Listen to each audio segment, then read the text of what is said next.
Roy Suryo sekarang kena batunya ya. Yang kemarin kan sempat memamerkan kartu mahasiswa UGM. Dan anehnya lagi, juga menyebut Mukidi. Nah, kalau Mukidi lulusan mana? Ambiar, ujar Roy Suryo. Nah, gara-gara cuitan Roy Suryo tersebut yang memamerkan kartu mahasiswa UGM tersebut, Ferdinand juga tidak tinggal diam. Menurut Ferdinand, rasanya tak perlu kuliah kalau hanya ujung-ujungnya jadi maling manci. Dan tidak hanya itu saja, justru rekam jejak Roy Suryo juga diumbar, yaitu pada saat Roy Suryo menyanyikan lagu Indonesia Raya di depan ribuan penonton sepak bola.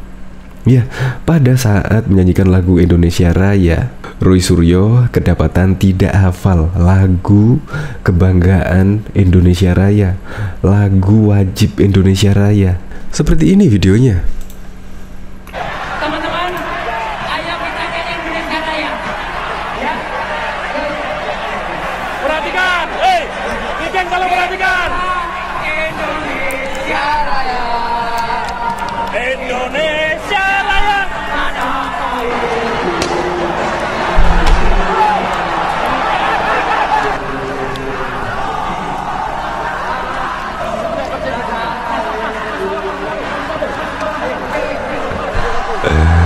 Di sini komen-komennya juga malah mengungkit masalah yang dulu ya, tentang Panji. Ini apa itu? Malu-maluin rektor aja. Dan di sini juga caption dari video ini, UGM pasti bangga pernah punya mahasiswa kayak gini. Untuk lebih lengkapnya simak berita berikut ini, Good News Indonesia. Belum menyaksikan video ini, pastikan bosku jangan lupa subscribe. Karena subscribe itu gratis plus bonus tonton video terbaru setiap harinya. Jangan lupa ya. Roy Suryo kena batunya. Ferdinand percuma sekolah tinggi-tinggi tapi sudahlah. Pegiat media sosial Kusnul Khotimah menanggapi kicauan mantan Menteri Pemuda dan Olahraga Roy Suryo yang menyindir nama Mukidi. Dalam kicauan Roy Suryo yang ditanggapi Kusnul Khotimah itu, tampak pakar telematika tersebut awalnya menyinggung soal nomor induk mahasiswa dari kampus alma maternya, yakni Universitas Gadjah Mada atau UGM, sambil menyertakan foto tangkapan layar kartu mahasiswa UGM miliknya. Roy Suryo pun hendak membuktikan bahwa dirinya adalah alumni UGM. Kemarin ada yang tanya, apakah NIM UGM yang saya tulis 12408 SP itu asli? Hehehe, ini bukti otentik kartu mahasiswa zaman kuliah dulu, lengkap nomor induk universitasnya, cuit Roy Suryo. Roy pun lantas menyindir nama Mukidi. Menurutnya, nama itu tidak terdaftar di UGM. Oleh karenanya, ia mempertanyakan Mukidi sebenarnya merupakan alumni fakultas apa. Terus bagaimana dengan Mukidi? Maaf kalau ejaan namanya adalah MUKIDI. Memang tidak ada di UGM. Fakultas apa? Ambiar, tuturnya. Menanggapi hal tersebut, Kusnul Khotimah pun lantas melontarkan sindiran keras terhadap Roy Suryo. Menurutnya, percuma Roy Suryo sekolah tinggi-tinggi tetapi ujung-ujungnya tidak jadi apa-apa. Percuma sekolah tinggi-tinggi tetapi ujung-ujungnya tidak jadi apa-apa. Lagu Indonesia Raya aja nggak hafal, tegas Kusnul. Selain itu, Kusnul Khotimah juga menilai Roy Suryo seenaknya menghina orang. Namun, saat dia dihina dirinya malah langsung main lapor ke aparat berwajib. Dan satu hal lagi, kamu KRMT Roy Suryo 2 seenaknya menghina orang, giliran dipanggil bodoh langsung main lapor. Lemah banget jadi laki-laki, ujarnya. Diketahui juga mantan politikus Partai Demokrat Ferdinand Hutahian diduga menyindir pakar telematika Roy Suryo yang pamer kartu mahasiswa saat berkuliah di Universitas Gadjah Mada UGM di Twitter. Entah untuk siapa tweet itu dialamatkan. Ferdinand menyebut bahwa tidak perlu kuliah jika akhirnya jadi maling panci. Rasanya tak perlu kuliah kalau hanya ujung-ujungnya jadi maling panci, tweet Ferdinand. Ia lantas menyebut sosok Richard Branson yang tidak tamat sekolah namun berhasil mendirikan 360 perusahaan di bawah Virgin Group. Richard Branson hanya sekolah tidak selesai, telah mendirikan 360 perusahaan di bawah Virgin Group, sudah pamer jalan-jalan wisata keluar angkasa, ujar Ferdinand. Di sini ada yang merasa hebat, pamer pernah kuliah.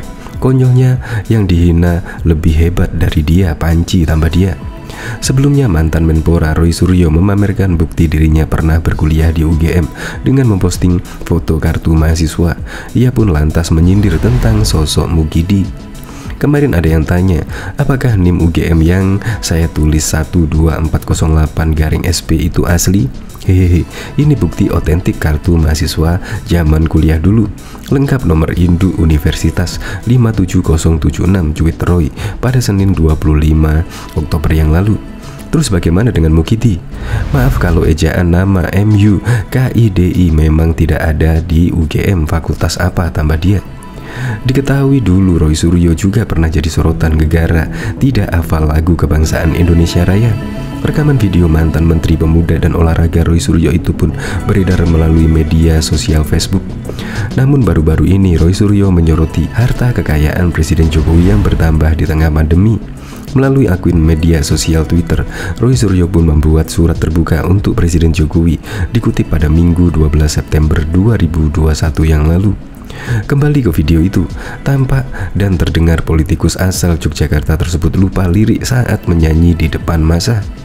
Pada pertengahan lagu, entah disengaja atau tidak, Roy lupa lirik Indonesia Raya secara baik. Lirik lagu yang seharusnya "Di sanalah aku berdiri" malah dinyanyikan lirik "Di sanalah tanah airku". Sadar lirik yang dinyanyikan kurang tepat, pemilik nama lengkap Kanjeng Raden Mas Tumenggung Roy Suryo Noto Diprojo itu tampak terdiam beberapa saat. Beberapa saat kemudian, ia meminta massa meneruskan lagu ini dan bertepuk tangan. Insiden tersebut terjadi ketika kelompok supporter Persib Bandung dan Persija Jakarta terlibat kericuan di Stadion Maguwo Sleman, Yogyakarta pada Rabu 26 Agustus 2013 yang lalu. Saat itu Roy masih menjabat Menteri Pemuda dan Olahraga. Sebagai menteri, dia berusaha menenangkan dua kelompok melalui lagu kebangsaan yang membangkitkan rasa nasionalisme. Video diposting akun Suwarno Kromo Irono pada Minggu 20 Maret 2016 yang lalu ke grup FPA Front Pendukung Ahok pada Facebook. Sejak diposting, video ini telah dibagikan lebih dari 700 kali. Saat memposting video, pemilik akun sepertinya mengingatkan Roy tidak semena-mena mengkritik orang lain. Sudahlah Bung Roy, katamkan dulu lagu Indonesia Raya ini. Baru setelah itu panjenengan boleh mengkritik orang lain, entah memiliki keterkaitan atau tidak. Video ini diposting ulang usai pakar telematika tersebut mengkritik Presiden Republik Indonesia Joko Widodo yang melakukan sidak ke Pusat Pendidikan Pelatihan dan Sekolah Olahraga Nasional di Hambalang, Bogor, Provinsi Jawa Barat pada Jumat 18 Maret 2016 yang lalu.